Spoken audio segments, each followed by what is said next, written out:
Valentina. Phoebus, Valentina. wala talaga eh. Valentina, no? Kasi Valentina, Nina. Pero, what if, no? Kuya Sanji, mag-Eudora siya dito. Hindi si Carl yung humawak eh. Pero, most likely, para kay Sanford na yon. Tapos, kukunin na nila dito yung Eudora, and this is what we're talking about. Diba? Kukuha na nga talaga si Sanji ng kanyang Eudora. Anong Valen? Anong Eve? Farsa? Eudora tayo ngayon sa current meta. Okay, Kirara, hindi na papalampasin pa ni Coach Midnight na kunin yan. Plus na Beleric na isa sa mga naging key heroes kanina doon sa Series 1 ng SRG versus Pro Esports. Now, jungle na. Akai, eto na, Akai na. Kuha na, no? Pero kasi, kung babalikan din naman natin, yun. Diba? May mga ganyan naman eh. May mga scaling din naman si Kuya Carl ng mga heroes. Oh, hindi tayo makakita ng mga flashy assassins, pero pag si Carl yung naglaro, flashy din naman. Diba? So, okay pa rin. Nasa assassin pa rin. Pero parehas scaling yung makikita natin dito sa mga gold, sa mga junglers natin. And ang wala pang hero dito, si JP. Ang possible bans for Coach Midnight, Gatot, Hilda, yung mga alam mong pag binigay mo kay JP, mayayamot ka. Even the Hylos, tama ka. Tapos, hindi pa tayo nga sure kung Carl TZYSS ba to. Malay natin, kay Teddy pala. Tapos, liliko na naman sila Carl sa isang utility jungle. So, nagtatanggal sila ng mga hero ni Rosa, ng mga Lilia. Signature na ni Rosa yan. So, ang tatanggalin ni Coach Midnight against JP. Aba, parang parang ibang gusto mangyari ni Coach Midnight. Instead of the Gatot, Hylos, Hilda, yung Chow na lang. Ayun, nakita ko na din yung camera nandun nga sa headset. Nasa gilid ng headset. May harang kasing buhok. Alam mo na si Coach Midnight, umiimo-imo yan minsan eh. Siyempre. Nakaharang yung buhok, pero tingnan natin ano yung iharang din nila dito para hindi maban o para maban pa for this last bans for the two teams kasi they're really taking time, no?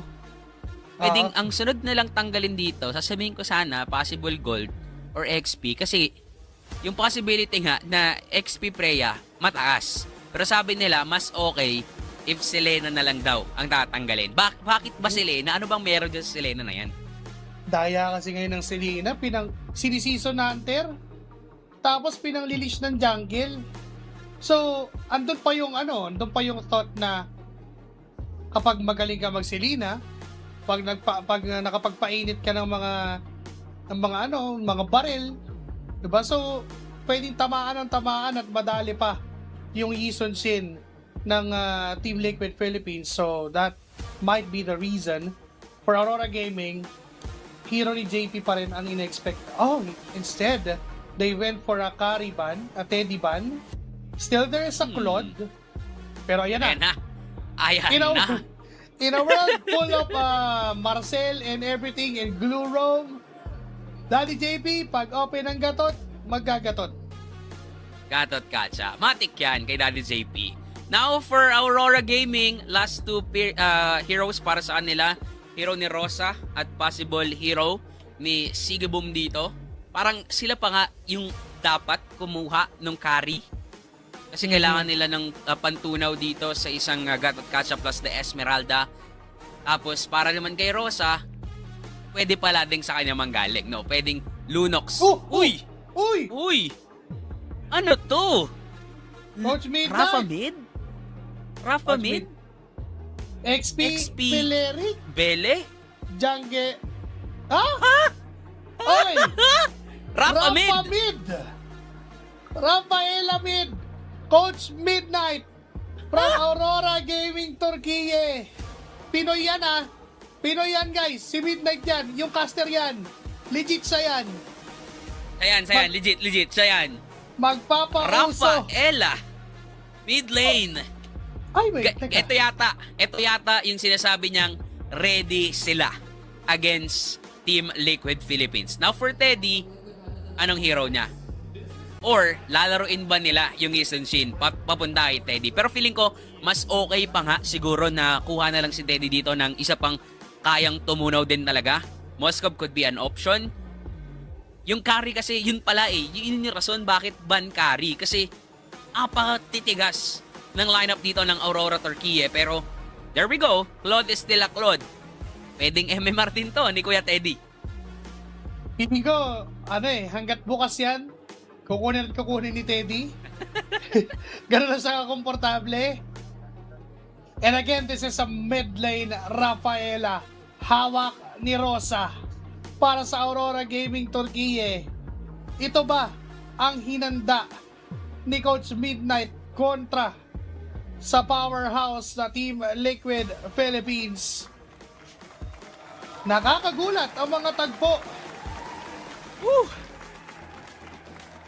Hindi ko in-expect yung Rafaela mid lane. Pero tingnan natin kung paano tatakbo ang ser nito. Again, this is Aurora Gaming ng Turquie going up against our very own Team Liquid Philippines. Hindi man tayo napagbigyan doon sa mga flashy assassins na in-expect natin kay Kuya Carl. Pero pwede na. Eason Shin pa rin, still a flashy hero. Pwede na rin. Diba? Pero I'm really interested to see paano pagaganahin ng Aurora Turquie ang kanilang Rafaela mid lane. Tama ba? Rafaela mid ba? Yes, tama. Si Rosa ang gagamit ng Rafaela.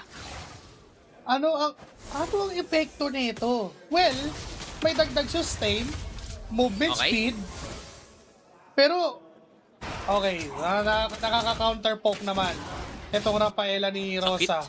Sakit. Actually, masakit nga yung damage eh. May damage output eh. So, again, di ba, nagkaroon nga ng patch noon na pinataas yung healing ng mga healers based sa kanilang magic power. Okay. So, baka doon dumali ang Rafaela ni Rosa. Naka-mage emblem. Full mage para sa damage. Oo, di ba? Okay. So, medyo talaga ako napipik yung aking interest dyan sa Rafaela mid na yan. Tas ang matindi pa dito yung passive ng Rafaela. 'Di ba? Kaya niyang mangbuhay. So, for Team Liquid, buti na lang dalawa yung scaling nila. They have the Claude, they have the YSS, na kung saan talagang pinaparamdam agad ni Carl na sila yung mananalo dito sa early game. Binibili yung trip no? Nagpakita lang naman si Pago. Gusto lang naman niya sumilip. Pero si Carl, wala akong pakialam. Banata natin ang banata niyan. And ang bilis din niya mag-farm pala. Ubus yung jungle cup niya Oo. Lizard na lang yung natitira dito dun sa may bandang ibaba. Diba? And this is gonna be also a Freya gold lane. So, hindi pa tayo makakita ng laban. Na-excite na ako makita yung laban sa totoo lang Pwedeng dun sa turtle. Pero kasi ito pero ito kasi, since naka-YSS, pwedeng ibigay yung turtle. Tapos focus sa hero ang Team Liquid. Pero hindi yun ang plano.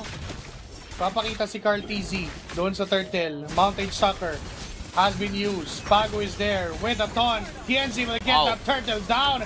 Hahabol pa ng Aurora Gaming Turquie. Low na si Sanji and even si Carl. First blood ay hawak nila. Pero ang kapalit, si TNZ. Okay. So 1 for 1 pero buhay na ulit si TNC na parang wala lang nangyari because of Rosa's passive. 'Di ba? Parang wala lang nangyari. Nakita natin kung isusubsub nga talaga ng Aurora Gaming dito yung kanilang mga mukha, especially for Pago and for Lunar. Nakita natin ganun yung ginawa, and since early game pa lang, alam ni Lunar na masakit yung kanyang mga skills. Naramdaman yon ng mga members ng Team Liquid. And the good thing is, ito yung sinasabi natin, pagka binigay mo ang isang hero kay Sanford, alam mong maganda yung gagawin niyan. At least nakakuha din sila ng trade on killing TNC. Kaso yun nga, nananatiling problema, yung paulit-ulit ni Re-Revive. Diba? Parang hindi nalilate sa farm. Kahit papatayin mo, bubuhayin lang ni Rosa, makakabalik siya dun sa pag-farm niya ulit. And that would explain why parehas lang na level 6 pa rin itong si Carl at itong si TNZ. So, hindi man lang siya na-delay. Na-delay man, pero kayang abutin agad-agad. Oo, sobrang unti lang. Flying Clouds pa. So talagang mabilis Oo. makakabalik, 'di ba? Pagka buhay Oo. sa kanya dito ni Rosa, Flying Clouds, sakay tayo, balik tayo dun sa laban, balik tayo sa farmings, tapos nakakuha pa siya ng crab dun sa bottom lane. So talagang pinaparamdam ng Aurora how prepared they are entering this game, going up against Team Liquid Philippines. Pero for Team Liquid, kaya medyo kalmado din yung laban. Sila din mismo alam nila na pang-scaling yung lineup nila. Hindi nila kailangan ipilit yung laban kasi nga, hindi pa masakit si Teddy, hindi pa masakit si Kuya Carl. Pero ito unti-unti pinaparamdam ni Teddy tinatapangan lang against dito kay Siggy Bomb. Nakapwesto naman na ulit doon sa turtle ang Aurora Gaming. Lunar anchoring that zone. Hindi pa makalapit itong mga members ng Team Liquid. Si Carl papunta pa lang 4k and HP. Hindi na i-contest pat ibibigay na lang ni Carl yung turtle na yon. Kesa madali sila tulad nung nangyari sa first turtle. Meanwhile, ngayon ay nilalaban at nire-resist lang nila yung panggugulo na ginagawa ni Pagu at ni Lunar. So, sobrang importante dito sa game na to ng Demon Hunter Sword. Sobrang importante ng Sea Halberd. Uy, wait lang. Sobrang importante rin ng ginawa ni JP na force yung flicker ni Siggy Boom. So ngayon, pwedeng pumunta at tumambay ang Team Liquid dun sa bottom lane. At puro nadahan itong si Siggy Boom. Medyo nagkape si Siggy Boom bago game. So medyo tumaas ang kanyang kaba at nadali ng isang ton mula kay JP resulting into a burned flicker. So for 2 minutes, pwedeng tapangan ni Teddy. Yan. Pati nga si Sanji nandun sa may bandang ibaba. So mukhang meron talagang pinaplano dito ang Team Liquid. Pero nami-mirror sila ng Aurora Gaming. Naka-ready din si Rosa and even the rest of the members ng Aurora nandito na sa may bandang ibaba. So even Stanford was actually forced to kahit papano mag-mirror din sa ginagawa dito ni Lunar. Alam kasi nila na pwede nga mag-force pa rin ang Aurora ng teamfight tulad na ginagawa ni Lunar. Lalaban sila ngayon. JP with that AOG. Pakamatay agad si Sanji and even Carl. Napakakunat ng Aurora Gaming. JP is low. Mamamatay din. That's a 4-man takedown mula sa Torquille. At si Teddy lang ang maiiwan sa Team Liquid. Wala ngang nakuha kahit isa doon ang Team Liquid. Sinubsob lang ng Aurora yung kanilang mga muka sa mga miyembro ng kababayan natin. Look at that, Pago on the back. TNC dito kung sinong malambot bibigyan. Even si Lunar nag-flicker siya just to secure a kill against Carl. And because of the Rafaela pick, kaya nilang tangkihin yung damage ng Torre. Kaya nilang pagsalin-salinan, pagsalu-saluhan. And because of that, they will secure a lot of kills, plus the turtle, plus a threat onto the mid, and they will have the upper hand and the momentum on the early game. Masaya si Midnight Uchiha sa nakita niya doon sa nangyaring yun. And maybe this is how prepared Aurora Gaming is against Team Liquid Philippines. We have been shocked by the Rafaela mid lane. And ito pala yung game plan. Babaran, sugurin, sagasaan ang Team Liquid Philippines. Tapos magpahil lang kay Rosa. Di ba? Yun ang goal eh. So, they usually centralize their guide onto Rosa. Di ba? Sa mundo na makakita tayo ng Eudora mid, si Rosa naka-Rafaela, tas si Teddy binibigyan dun sa baba. At mukhang hindi na siya mabubuhay pa. Inabutan pa siya ni TNC. And as of now, enough na enough yung damage and sustainability ng Aurora Torquille. To the point na nahihirapan talaga ang Liquid. Papasok na naman si TNC. Invulnerable once more. Makakatakas pa siya. Ratong Dried Eye. Ginamit na. And sige mo man na backline. Getting Sanjay. Mawawa natin si JP doon. 5 miyembro ng Aurora Gaming Torquille. Pasugod sa base ng Team Liquid. Nandun pa sa loob si TNC. Tuloy-tuloy pa rin ang habol. Even si TNC ay triple kill from TNC. Patay si Carlito. Doon mismo sa loob ng base. At mukhang hindi pa sila aalis. Tutuloy lang sila dito sa gitna hindi pa rin sila titigil sa pagbasag ng inib turret. TNC pa mauuna. Invulnerable once more. Doon pa rin papasok sila. Sige boom! Ano mga members ng Aurora Gaming Turkey? Godlike na di na mapigilan ang And the Aurora bull ba? Gaming. 5 miyembro laban sa 2. Patay muli si Teddy. Wrath of Triad na naman. Patay din si Sanford. And sinunod Ay, pa din nila. retry. Ito si Carl TZ na retry yung minions. Wala silang dala. 9 na minuto pa lamang ang nakakaraan pero nakatambay na ang Aurora Gaming Turkey sa base ng Liquid. Mabubuhay si JP, buhay na rin si Sanji, AOD. mabubuhay si Teddy, AOD, lahat ay gagawin para dumipensa pero mukhang ginulat na Grabe. ng Aurora Gaming. Grabe talaga. Dire-diretso lang, sagasa kung sagasa, Aurora Gaming Turkey. Nakalias na ni Sanford yung minions. Mag-aatrasan sila Iba. ngayon. Ay, parang hindi kasi papasok pa rin si TNC. Grabe. Antayin lang yung minions sa parating doon sa gitna. 2 na lang mula sa Liquid ang dedepensa. Kumpletong pang-5 ang Aurora Turkey. Tuloy-tuloy pa rin, hindi nagpapahinga. Legendary na walang makapigil Aurora Gaming Turkey.